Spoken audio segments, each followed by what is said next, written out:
Pengusutan kasus tewasnya santri Pondok Pesantren Al-Hanifiyah Kediri terus bergulir. Satreskrim Polres Kediri Kota kini memeriksa pengasuh pondok pesantren. Polisi menduga apakah pengasuh pondok pesantren ini mengetahui adanya penganiayaan hingga proses pengantaran jenazah ke Banyuwangi atau tidak. Hingga kini polisi sudah memeriksa 10 saksi terkait kasus santri yang tewas diduga dianiaya senior.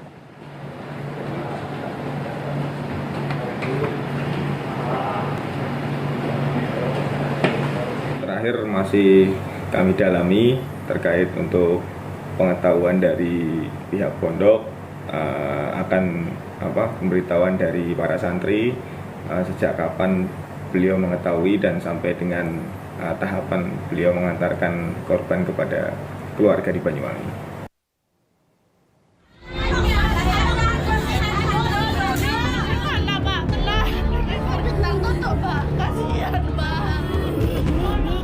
Upaya mengungkap kasus penganiayaan berujung tewasnya Bintang Bilqis Maulana, santri pondok pesantren di Kediri, Jawa Timur, masih bergulir.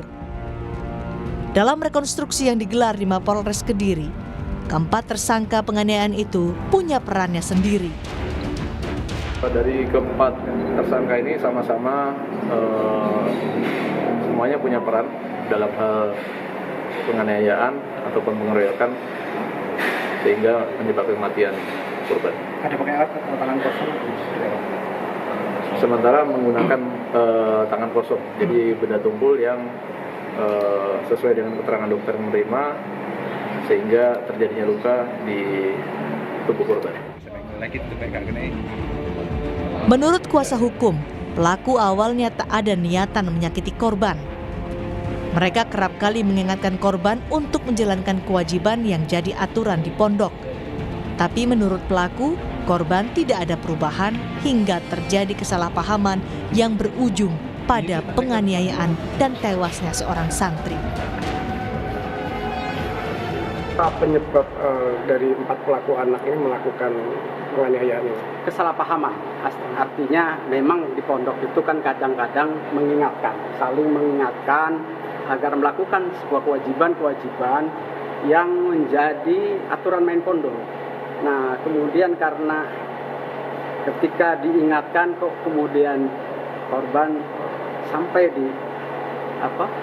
dipukul misalnya, tapi tidak ada rasa sakit atau katakan berontak dan lain sebagainya. Ini yang kemudian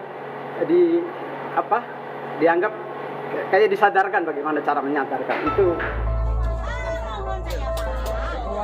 Di tengah proses penyelidikan, ibunda korban menyayangkan belum ada permintaan maaf dari pondok pesantren atas kematian anaknya. Ibu korban kini menyerahkan sepenuhnya pengusutan kasus ini ke polisi. Kesana, jadi intinya untuk tersangka saya sudah pasrahkan ke pihak hukum seadil-adilnya. Dan yang disayangkan sekarang saya kenapa sampai detik ini dengan kepulangan anak saya, kepergian anak saya itu pihak pondok pesantren sampai saya ini tidak ada kata inisiatif atau berbelasungkawa ataupun kata maaf kepada pihak keluarga yang sedang berduka saat ini. Itu saja. Dalam penyelidikan terbuka fakta baru. Pondok pesantren tempat korban dianiaya ternyata belum mengantongi izin. Kementerian Agama Jawa Timur menyatakan tidak akan menutup pesantren itu. Namun untuk penanganan selanjutnya, Kementerian Agama Jawa Timur akan melakukan pembinaan terhadap ponpes itu. Tindakan Kementerian Agama dari Jawa Timur, di Kanwil Jawa Timur, akan ditutup ponpesnya itu seperti apa? Kalau penutupan tidak mungkin lah, karena memang belum ada aspek administrasi yang berhubungan dengan kami. Tapi nanti kita akan ada pendampingan, kemudian juga ada pembinaan terkait dengan itu. Karena insya Allah tidak hanya kami nanti yang akan hadir, tapi juga ada dari Dinas Kesehatan, dari DP3A, dari KPAI, semua akan ikut ke sana, saya kira itu.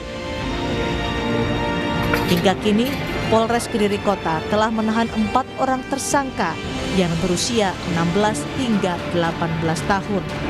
Tim Liputan, Kompas TV.